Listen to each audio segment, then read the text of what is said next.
Sabe aquela história? A gente treina duro, os braços, peito e costas estão crescendo, mas os pulsos, eles continuam finos. É uma frustração super comum que pode até fazer o físico todo parecer menos impressionante. Mas e se o problema não for o pulso em si? Então, bora mergulhar nisso e descobrir o verdadeiro segredo para construir aquela aparência de pulsos mais grossos e poderosos. Essa é a pergunta de $1 milhão, né? A pessoa faz rosca direta, treina pesado, mas aquela era do relógio simplesmente não muda de tamanho. E a verdade é que ela não vai mudar mesmo. Pelo menos, não do jeito que se imagina. A resposta está logo ali, um pouquinho para cima do pulso. Então o lance é o seguinte, a articulação do pulso é basicamente osso e tendão. Não dá para malhar o osso para ele crescer, né? A mudança de verdade vem dos músculos do antebraço. Quando eles se desenvolvem, criam uma base mais grossa que faz os pulsos parecerem muito maiores por contraste. É pura ilusão de ótica, uma questão de proporção. Beleza, então o alvo são os antebraços. Fechado? Mas não é só sair fazendo qualquer rosca de punho, não. Existem 2 músculos específicos que muita gente acaba esquecendo e que são a verdadeira chave do negócio. Bora conhecer o primeiro. O primeiro carinha é o pronador redondo.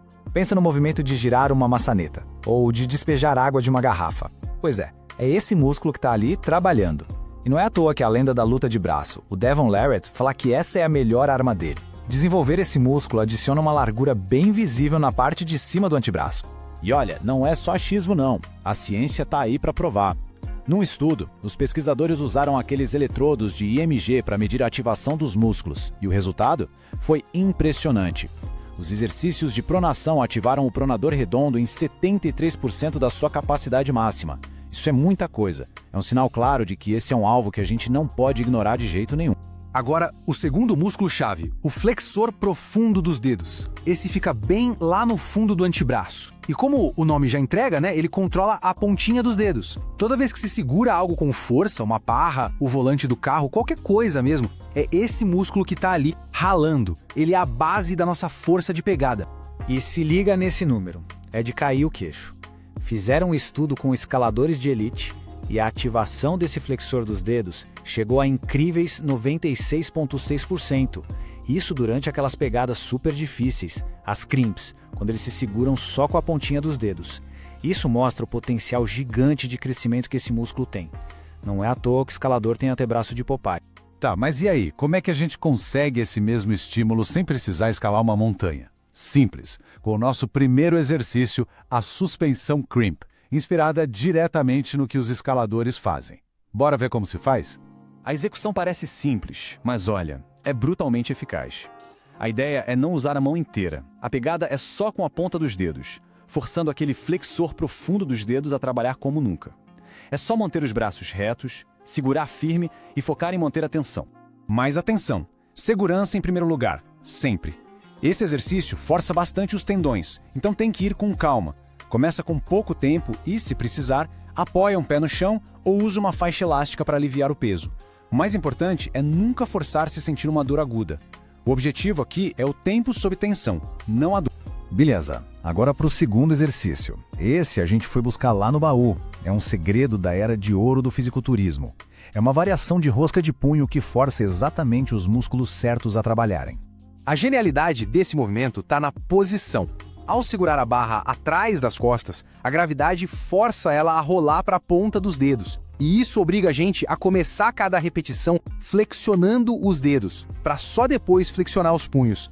Essa sequência é a mágica do negócio. Ela atinge em cheio o flexor profundo dos dedos. A palavra-chave aqui é controle, não peso. O ego fica lá fora. Começa bem levinho. Se a barra estiver escorregando da mão, é porque o peso está alto demais. Simples. O foco total tem que ser na sequência de 2 partes. Primeiro os dedos, depois os punhos. É isso que torna o exercício tão eficaz. E para fechar, nosso terceiro e último exercício. Esse vai direto no alvo. O pronador redondo. Aquela arma secreta dos caras da luta de braço para adicionar largura. Esse movimento isola perfeitamente a função de pronação. Ao apoiar o antebraço na coxa, não tem como roubar, não dá para usar o embalo do corpo. O movimento deve ser lento, bem controlado, girando o halter da posição de palma para cima para a posição de palma para baixo.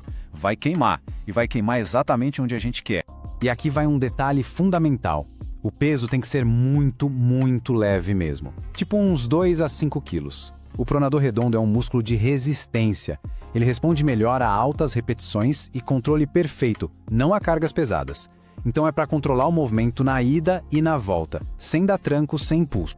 Ok, agora que temos os 3 exercícios matadores, como a gente junta tudo num plano que traz resultados de verdade? Vamos ver. Olha, paciência aqui é a chave. Nas primeiras semanas, o foco é 100% em fazer o movimento certo. Depois, se começa a adicionar peso, mas bem gradualmente. É bom lembrar que os tendões e as articulações pequenas precisam de tempo para se adaptar. A progressão lenta e constante é o que garante ganhos a longo prazo e sem lesões. E aqui está o plano final, preto no branco, simples e direto. É para fazer essa rotina de 2 a 3 vezes por semana. Pode ser no final do treino normal ou num dia separado.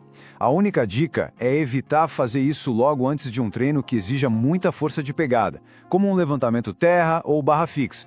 E essa citação resume perfeitamente a mentalidade. Os antebraços se recuperam rápido, então dá para treiná-los com frequência. Mas isso só funciona se a gente não aniquilar os músculos a cada sessão. É para buscar o pump, aquela sensação de músculo cheio, e parar antes da falha total. Isso permite uma recuperação mais rápida, mais frequência de treino e, no final, mais crescimento. Então, no fim das contas, a solução para os pulsos finos nunca foi sobre os pulsos, né? Era sobre treinar os músculos certos com os exercícios certos. E isso nos leva a uma pergunta final para refletir.